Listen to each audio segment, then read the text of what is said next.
Hello everyone, I'm Ryan Eliassi from Duquesne University, and today's project looks at SDG 9, Industry, Innovation, and Infrastructure across 6 countries: the US, Denmark, Morocco, India, Brazil, and Nigeria. I'm calling it the connectivity paradox because that's exactly what the data shows.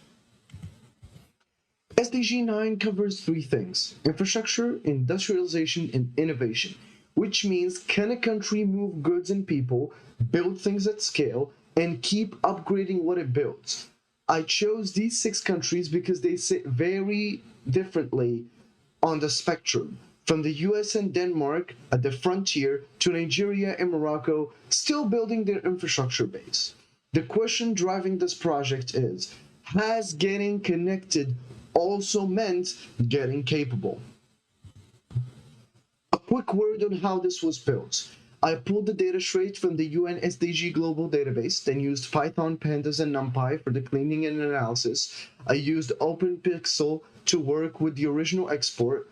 2 terms worth defining upfront, since they come up a lot, is 4G and 5G are generations of mobile network technology. 4G is for what most phones have already, and 5G is newer, faster. And R&D means research and development, the money and the people behind the new products and processes. With that out of our way, let's get into it. Starting with the good news, 4G is almost universal across all 6 countries, above 84% everywhere. 5G is where it gets interesting though. In the official data, Denmark and the US sit at near 100%, Nigeria at 13%, and Morocco shows 0. That number moves fast though. Morocco actually launched 5G nationwide in November of last year, already live in over 100 cities through all 3 major carriers. So the infrastructure gap didn't close, it just shifted to whichever generation you're measuring. And Morocco is a good example of how quickly that can flip. This is where the real gap shows up. Denmark has roughly 8,800 researchers per million people. Nigeria has 22. That's a 400 times difference, bigger than anything we saw on the infrastructure side. R&D spending tells the same story. The US and Denmark are both above 3% of GDP. Nigeria sits at 0.28%. Connectivity has leveled out across these 6 countries. The ability to build on it hasn't. So why does this gap exist? Each country is taking a different route to close it. The US leans on private R&D and venture capital. Denmark's manufacturing share of GDP jumps from 13 to 20% since 2019 on the back of pharma and clean tech exports. Morocco's OCP group is putting $13 billion into running its phosphate industry on renewables.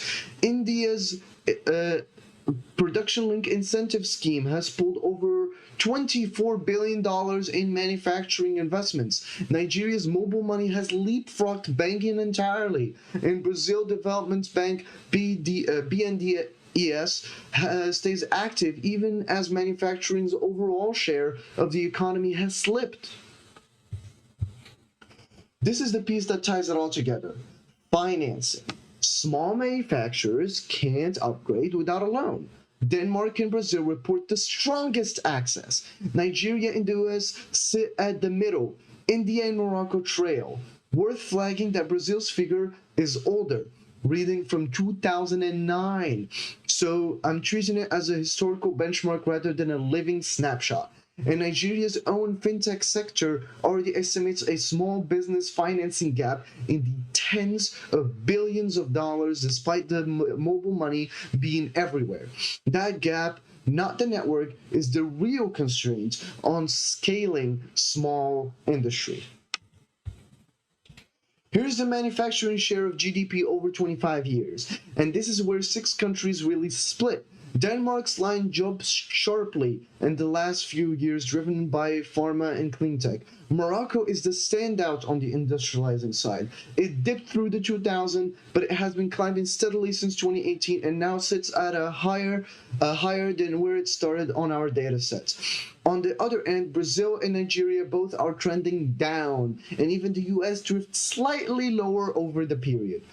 So this isn't about where countries started, it's about direction. And right now, Denmark and Morocco are the two moving up. Carbon intensity is a good example of a number that needs context. Nigeria and Denmark both look efficient here. Low CO2 per dollar of GDP. Denmark earned that number through decades of climate policy and clean tech export industry. Nigeria's number reflects having less heavy industry in the first place. Same result on paper, two completely different paths to get there. Putting it together, access on one axis, innovation and capacity on the other, the US, Denmark are connected and capable. Brazil, India, and Morocco, Nigeria have closed the access gap, but not the capacity gap yet. Given Morocco's 5G launch and its manufacturing climb, it's the country I'm betting on moving into that top right corner next. That's the headline finding of this project. So, what should each country actually do next? For Morocco, pair the OCP investment model with a dedicated R&D fund. So the green energy push builds on research base and not just infrastructure. For Nigeria, a layer of formal SME lending product on top of the mobile money network that already reaches hundreds of millions of people. For Brazil, redirects the BNDES financing specifically towards reversing the manufacturing decline rather than just holding steady on overall credit volume. For India, the PLI scheme is already winning on investments, so the next level is pairing it with incentives that push R&D intensity up, not just output. For the United States, the opportunity is exporting what's working. Private R&D and venture-backed innovation to countries still build their base. And for Denmark, it's exporting the clean tech and public research and development playbook that drove its own manufacturing jump to countries earlier in that transition. Last thing on the data itself, global data sets like this one always have gaps.